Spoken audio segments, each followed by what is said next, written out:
If we look at the brain, how the brain grows, how it increases in size, by the age of 7, it's 95% of the adult brain. So pretty much the hardware has been built by the age of 7. The software, the neural connections can continue to grow according to stimulus and what they're exposed to, but really the hardware that we live with for the rest of our life is formed at 7 years old. So this is not just about what we put into our bodies to hopefully manage what we may be endowed with genetically. This is a lot about what we avoid or have our children avoid in the first place. Avoid or how they respond to it. 40 years ago, 1 in 50 children had some sort of chronic condition where they were taking medication on an ongoing basis and being under a doctor's care. So we've gone from 1 in 50 in 40 years to now 1 in 5. That's a huge increase. In my experience, there are not enough pediatricians, doctors, healthcare practitioners who are really focused on those first 7 years of a child's life, which, as we discussed, is so important for setting the foundation for the rest of their life. So that's what I'm most happy about, is that we get a chance to really dive into all of those subjects that affect the first 7 years so much.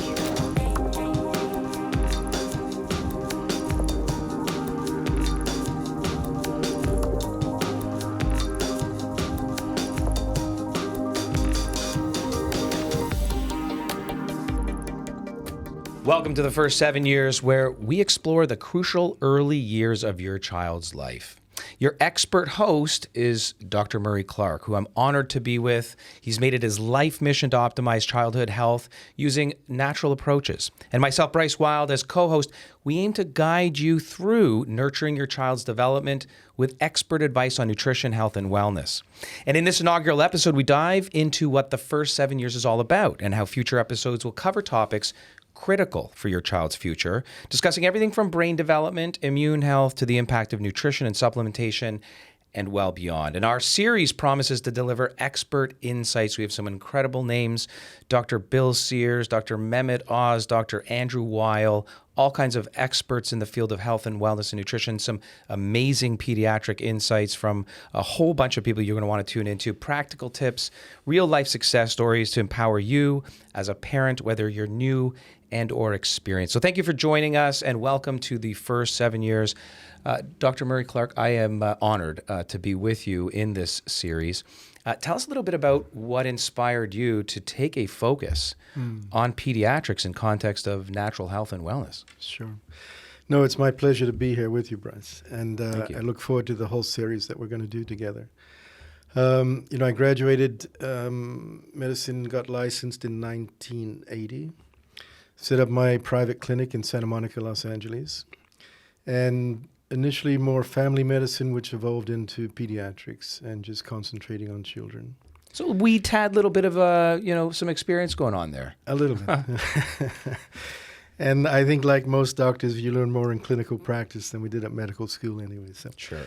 over the course of those first 10 years, I really began to see, what I could apply, naturally using functional medicine, naturopathy, homeopathy, herbal medicine, diet, and helping children, cure any sort of condition. But also, I began to really see that the real aim of medicine should be to keep somebody healthy, whether Sure. it's a child or an adult. That's really the founding principle of natural medicine. If we do the right things, if we take the right remedies, if we do the right approach to life, we don't get sick, or we limit that. And so that began me really delving into nutrition, supplementation, herbal medicine, what a child can take on an ongoing basis to stay healthy. Absolutely. And there's no miracle to this. This is literally getting the body to do maybe even better what it already should be doing on its own. Correct. So identifying and sort of tweaking the dials on, disease or lack of homeostasis or balance, as we'll dive real deep into. I'm so excited because every show we've got so much depth to this, a lot of wealth of information, tips from our expert guests that we're going to have on, and yourself. You'll be sharing your thoughts of the day, what's worldly and in the news, if you will. And then we're going to jump in with our guest experts, and we're going to go through all kinds of things. But the first 7 years, you decided to call it that for a good reason. Why? What is so pivotally important about these literally first 7 years? Great question, and the most important, I think, because really the first 7 years creates the foundation that we all live off for the rest of our life. Right. Immune-wise, brain-wise, even gut microbiome is formed at those first 7 years. So what we do, how we do, what a child is exposed to, how they respond to those challenges, determines what they're going to live with for the rest of their life. Right. If we look at the brain, how the brain grows, how it increases in size, by the age of 7, it's 95% of the adult brain. So pretty much the hardware has been built by the age of 7. The software, the neural connections can continue to grow according to stimulus and what they're exposed to, but really the hardware that we live with for the rest of our life is formed at 7 years old. When you look at how speech develops, emotional develops, cognitive thinking, reasoning, pretty much the high points of all those things. So sensory feeling, 3 months, language, 9 months, thinking, reasoning at 7 years. That's it. It's at its peak. That's when everything is formed. So, we could look at the same things with the immune system, the gut, ecology, microbiome, but I think the brain sort of puts it in perspective of why those first 7 years. Isn't the age-old idiom, which I believe is pretty true, most of what we know and, is of utmost importance we learned in kindergarten, which places us at about 5 years old by that point, right? Yeah. And so certainly from a cognitive perspective, but you hit on a real important point, in my opinion, as well, and that is the gut microbiome. In clinical practice, one of the first things I'll ask a patient is, have you been breastfed, or were you? And if you don't know, find out if your mom's still around. And, were you actually, naturally birthed, or was it a C-section? Those two things I feel have utmost importance in the actual maintenance of a healthy microbiome for the rest of your life. Sure. I mean, the birthing process, breastfeeding, all of those things are setting the foundation, the seed, the platform. Yeah. I think it was Hippocrates 2,500 years ago that said all diseases begin in the gut. He was talking to them about the microbiome back then. He was, without knowing it necessarily. He hadn't had developed the microscope yet. Yeah. So we're going to go through, neural connections and brain formation, early learning, the impact of nutrition, emotional and social development. We'll have experts to weigh in on all this. We'll leverage your experience throughout. Language skills, adversity, and resilience. So we're going to be talking about how to increase your child's resilience. It's a bit of a buzz term of the day, but physical health and resilience is everything. Because you just mentioned at the top, this is really the focus, is creating a healthier, more robust, resilient individual. So to avoid getting sick in the first place, so those essential nutrients, vitamins, minerals, omegas, nutraceuticals, but also lifestyle, diet, nutrition, social interaction. Let's talk a little bit about, because one of the things we're going to dive deep into the series is the importance of these first 7 years. And you've already given us a little bit, but reflecting on, the rapid developmental changes that occur in the first 7 years. How do because you talk a lot about this in your book, how do environmental exposures during this period shape a child's life, especially long-term, and their well-being later on? Extraordinarily huge amounts. I mean, this relatively new science of epigenetics has really started to shine light on how much is environment, how much is the genes we're born with. Right. Two of the largest studies ever done, one was 2016, 475 million individuals were studied through genealogy. And that study ended up showing that only 7% of their health and longevity was due to the genes they inherited. So that's 93% the environment. So this is not just about what we put into our bodies to hopefully manage what we may be endowed with genetically. This is a lot about what we avoid, or have our children avoid in the first place. Avoid, or how they respond to it. Right. So we have, food, air, water coming at us, the environment we live in, what we eat, what we're exposed to, how our body is able to deal with that challenge really determines the outcome and determines health or wellness or something else. Right. So the beauty is, in my experience, nature, even though since the industrial age, man has created so many environmental pollutants, heavy metals, plastics, pesticides, chemicals. At the same time, nature somehow provided the human body with the equipment and the mechanisms and the nutrients to actually So to neutralize, detoxify, and eliminate those if we're exposed to them and if they start accumulating in the body. So that's where we can really look at the importance of those key antioxidants, the mechanisms that we have for detox, and what we can give to a child to counteract what they're being exposed to. That really is the key. We can't live in a Pacific island in the middle of nowhere. So we're in these city environments, industrial environments. So as children are challenged more by those environmental burdens, we need to supply more of what they need, what their bodies use to deal with those. Get their bodies working better. And some children are going to be better than others, just naturally predisposed genetically. We're also going to talk about the rise of chronic illness in children. You know, in multiple episodes, explore the increasing prevalence of chronic disease, connecting the dots between nutrition and chronic illness. So considering modern lifestyle challenges, maybe give us a tease here, what practical steps maybe parents take to combat the rising trend of chronic illness in children at an early age. We will not be able to dive deep into that topic. It's a whole episode or more on its own, but what are just some of the things that parents might be doing? Sure. Well, just to frame what you just said very poignantly, Journal of American Medicine 2007 study showed that 40 years ago, 1 in 50 children had some sort of chronic condition where they were taking medication on an ongoing basis and being, under doctor's care. So we've gone from 1 in 50 in 40 years to now 1 in 5. That's a huge, huge, huge increase.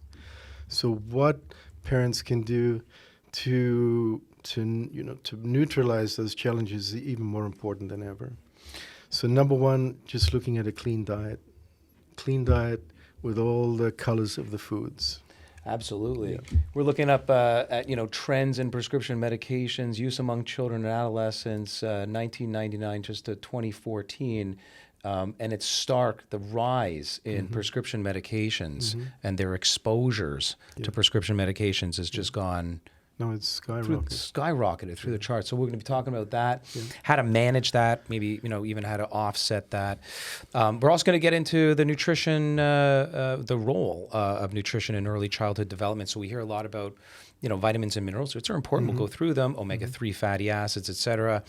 But you're going to be offering advice on overcoming common challenges parents face with toddler nutrition, particularly maintaining a micronutrient-rich diet, and even in the face of allergenicity. So children with intolerances can't, manage certain foods, the how and why, and maybe how to manage children with these issues. Sure. And a lot of those allergies may be developed because they're not eating the right foods to begin with. Right. So we start at the beginning and walk our way through that. We're going to be really heavy throughout the series on supplements. We've alluded a bit to that, the role of supplements in children's health. You developed this incredible line. It's no secret. It's a worldly brand now, the Child Life. Tell us a little bit more about the line itself and how this was born into the world. Okay. No, completely born out of my clinical experience. In those first 10 years in clinic, that's when I really, really learned, the importance of what and how we keep a child healthy. Once we've made them better, what can they do to stay healthy? So that means really understanding the importance of the essential nutrients, which are, essential vitamins, minerals, essential fatty acids, looking at a clean diet, how we can get as much of those micronutrients as possible from a clean, healthy diet, and then supplementing where required to boost those other parts, meaning taking care of what the child may be challenged with in their environment. Is there one, there's no way you can choose your favorite child, let's call it, within the lineup, but is there one in particular where you just wish the world knew every single child on the planet needs to be taking this one thing because everyone's deficient in that thing? Okay. Agreed, very difficult to select one. But, I have to go back to one of my heroes, Linus Pauling, 2-time Nobel laureate, impeccable scientist, researcher, who in the 1960s was saying vitamin C, vitamin C, vitamin C, for so many reasons. It's become even more understandable now, the importance. But really, I'll go back to the core four. So vitamin C, a good multivitamin, extra vitamin D, and then the essential fatty acid DHA, the omega-3 fatty acid. The core pack. Core 4. Because you can't eat yourself into therapeutic ranges that those are providing you, hence supplementation, correct? Correct. I mean, that's exactly what I would say I apply in my own clinical practice as well. But we're going to dive deep into the hows and whys to do that. And the lineup that you've created, which is incredibly bioavailable, compliance has been considered because kids love the taste and the formats that these are in, liquid, easily absorbed, easily chewed, etc. So we're going to get into all of that. And then we're going to talk a lot about the mental, emotional, and physical health and well-being of children throughout. Again, the social context, the environment, as you talked about, plays such a huge role no matter the genes. And this is not all about supplementation. So we're going to get into all of that. And really proud about how we're going to do a lot of social media engagement, so answering questions from people, because you get a lot of questions both in clinical practice as well as... The questions are the most important. That's what's on a mother's mind, Absolutely. We're going to address all of that. So our promise, because we've got a promise, and that is that in each episode, we will always engage with leading experts. So it's not just you and I rapping, although we could for a long time, probably enough to do a whole series on our own, but we're always going to be engaging the experts in the field who share actionable takeaways. That's key. Not just talk about what we know, which is a lot, let's just be honest and toot our own horn for a second, but actionable tips and takeaways that mothers and parents and caregivers can use. Absolutely. We're committed to that. Absolutely. We will always give real life examples. Drawing from your clinical practice, a little bit maybe of mine, certainly our guest expert. Share case studies whenever possible. Stories from parents who have navigated challenges successfully in some cases. Those that are relatable to other parents, we want to share those. We'll always answer questions on social media as we talked about, but we'll also always give you your tip of the day, which is going to be exciting. People want to tune in for. Maybe specific to the topic of conversation of the day or something out of left field. We never know, but it's always going to be something actionable and usable. Leave us with maybe a final thought, your level of excitement around this, your anticipation of what's to come. What can people look forward to? Thanks. Well, first of all, I'm really pleased to be doing this with yourself. Thank you. Very few people in this world of health and wellness also have your expertise and understanding in how to deliver a message to people. Thank you. So I'm using your guidance on that part. And at the same time, in my experience, there are not enough pediatricians, doctors, healthcare practitioners who are really focused on those first 7 years of a child's life, which, as we discussed, is so important for setting the foundation for the rest of their life. So that's what I'm most happy about, is that we get a chance to really dive into all of those subjects that affect the first 7 years so much. Once again, I will throw it back to you in saying how honored and much of a pleasure it is to join you. I will tell you, you are filling a gap. Anyone listening to this inaugural episode knows that. They have a lot of questions, and there might be pediatricians out there that kind of talk about children's health, but from a natural healthcare perspective, that first 7 years so formidably important. No one's doing it. So kudos to you for coming up with the idea and being able to share this information. We look to an incredible series, folks. I mean, this is what, it's all about: education, reaching and teaching you. So join in on a regular basis. Submit your questions, like and follow us on the YouTube channel, comment with your questions, and we'll be very excited and happy to answer those. So for now, boy, aren't we excited in some near future episodes to have Dr. Bill Sears, for example. A pioneer and another hero of mine. Right. All this time. Yeah. A lot of big names coming up on the show, but he's soon to come.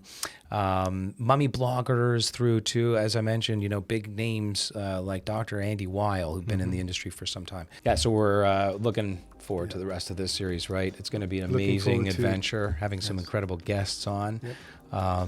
And can't wait to answer just a ton of questions from moms and caregivers out there. I hope they send them in. Oh, it's going to be tons.